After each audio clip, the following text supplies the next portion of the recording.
August 18th, 2025. The Cleveland Browns just made a decision that would cost them 4 games, destroy their season, and ultimately lead to their head coach getting fired. They had 2 highly touted rookie quarterbacks sitting in their quarterback room. Dillon Gabriel, who holds the FBS record for most career touchdown passes, and Shedeur Sanders, the polarizing 5th-round pick everyone wanted to see on the field. And instead of giving either of them a chance to start Week 1, they chose a 40-year-old veteran who threw 8 turnovers in 5 games the year before with the Colts. Joe Flacco was named the starting quarterback, and the rookies were benched before the season even started.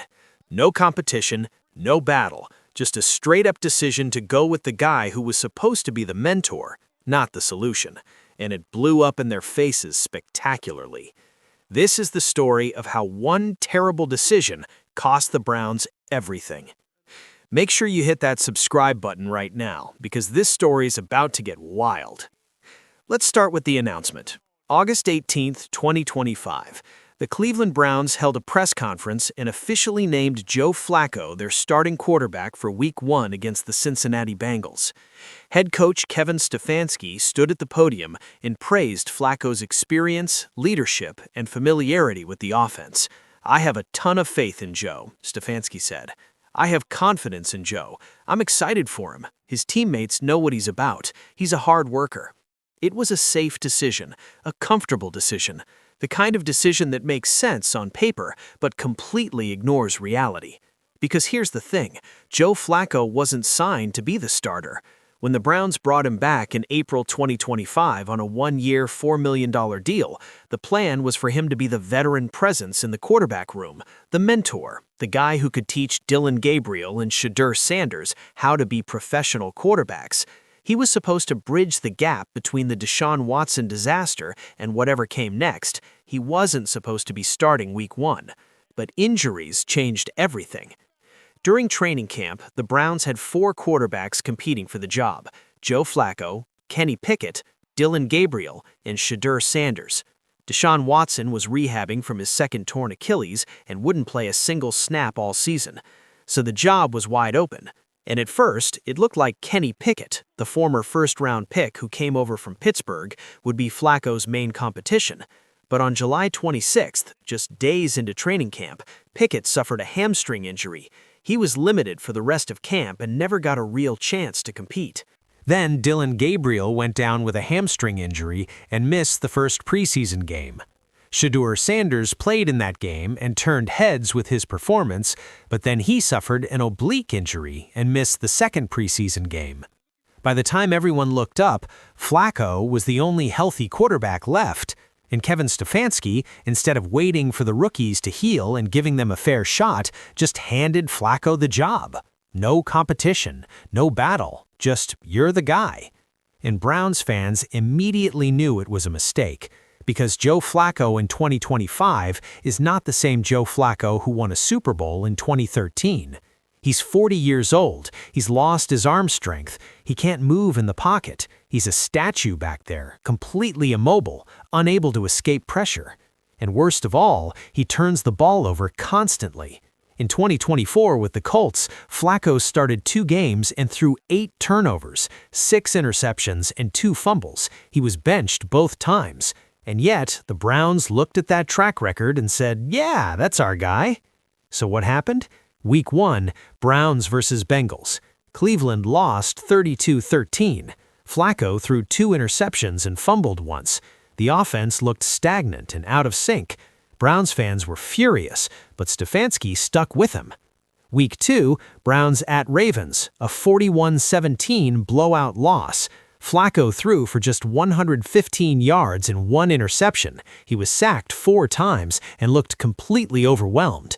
The offense scored just 17 points and the defense gave up 41. It was an embarrassment on national television. Week 3, Browns at Steelers, another loss, 28-14. Flacco threw 2 more interceptions. Through 3 games, he had 5 interceptions and only 2 touchdowns. The Browns were 1-2, and their offense ranked dead last in the NFL in scoring, averaging just 14 points per game. And still, Kevin Stefanski refused to make a change. He He kept saying things like, "We have to execute better," and "We're close," and "It's not about one person." But everyone watching could see the problem. It was Flacco. He was washed, he was done, and the Browns were wasting their season by refusing to admit it. Week 4, Browns versus Lions. This was the final straw. Detroit demolished Cleveland 34-10. Flacco threw 2 interceptions in the first half, and the Browns were down 24-3 at halftime. The offense looked completely lifeless. Myles Garrett and the defense were playing at an elite level, but the offense couldn't do anything. After the game, reporters asked Stefanski if he was sticking with Flacco for Week 5. He dodged the question, saying only that the team needed to evaluate everything. And on October 1st, 2025, the Browns finally announced what everyone had been screaming for since Week 2. Joe Flacco was benched. Dillon Gabriel would start Week 5 in London against the Minnesota Vikings. Flacco would be the backup, and Shedeur Sanders would remain the third-string emergency quarterback. The decision came after Flacco had thrown 6 interceptions in 4 games, with only 2 touchdowns. His 27.0 total QBR ranked second worst in the NFL among qualifying passers. The Browns were 1-3, and their offense ranked 32nd in scoring. It was a complete disaster. But here's the part that made Browns fans absolutely furious.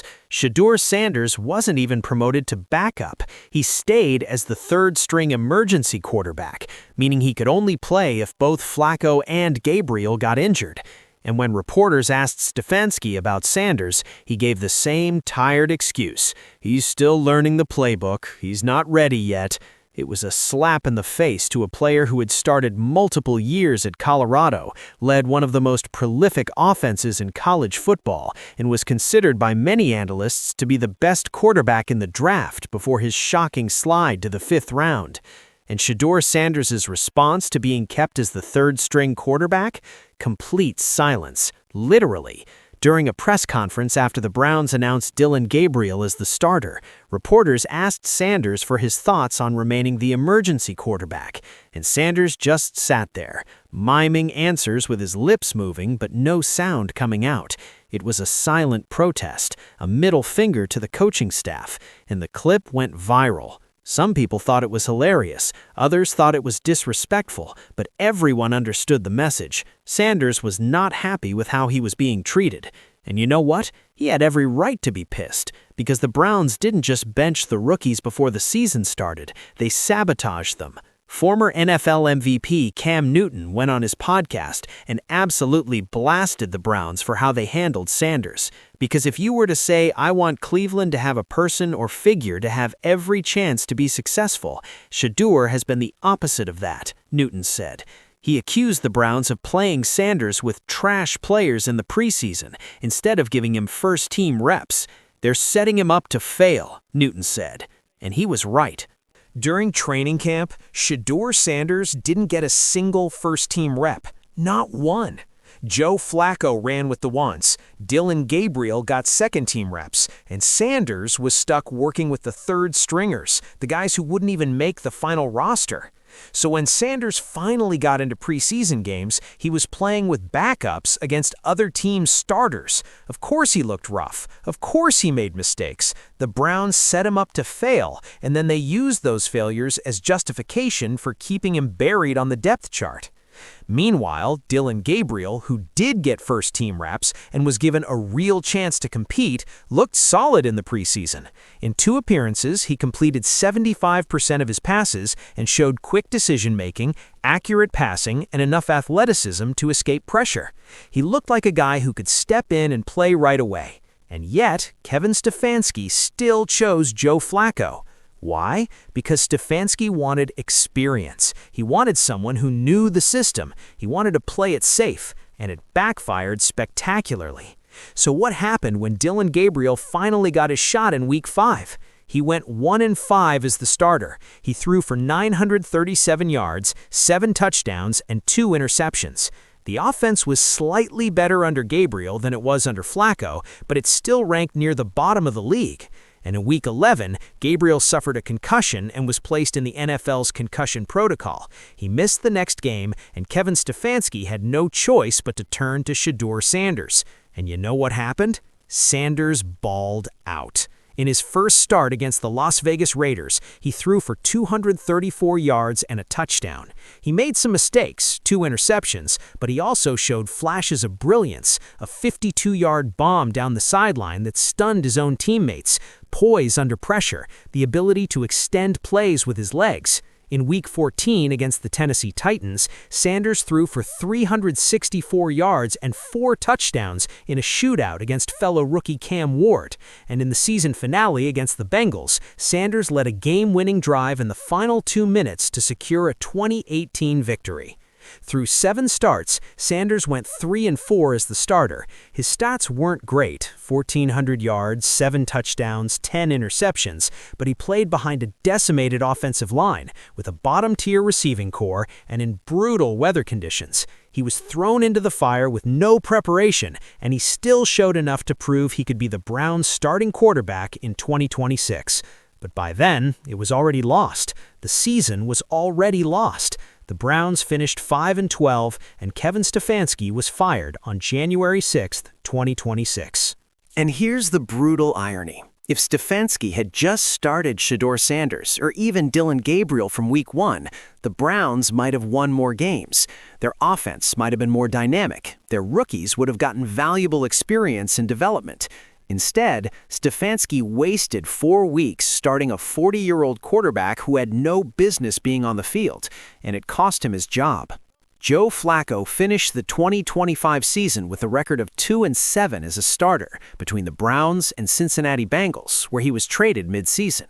He threw 14 touchdowns and 9 interceptions and completed just 60% of his passes. And now, at 40 years old, he's still looking for another starting opportunity, telling reporters he still feels like he can do it.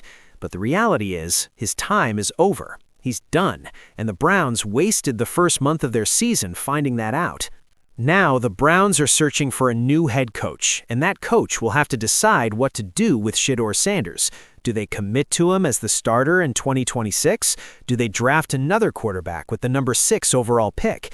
Do they bring in a veteran to compete? The decision they make will determine the next decade of Browns football. And if they screw it up, if they make the same mistakes Stefanski made and refuse to give Sanders a fair shot, he'll demand a trade, and the cycle will continue. This is the reality of the Cleveland Browns. They had 2 talented rookie quarterbacks sitting in their quarterback room, and they chose to start a 40-year-old veteran who threw 6 interceptions in 4 games. And that decision cost them wins, cost them their coach, and might have cost them their best chance at finding a franchise quarterback. This is why the Browns have cycled through 41 different starting quarterbacks since 1999. This is why they're stuck in an endless loop of failure. And unless they learn from this mistake,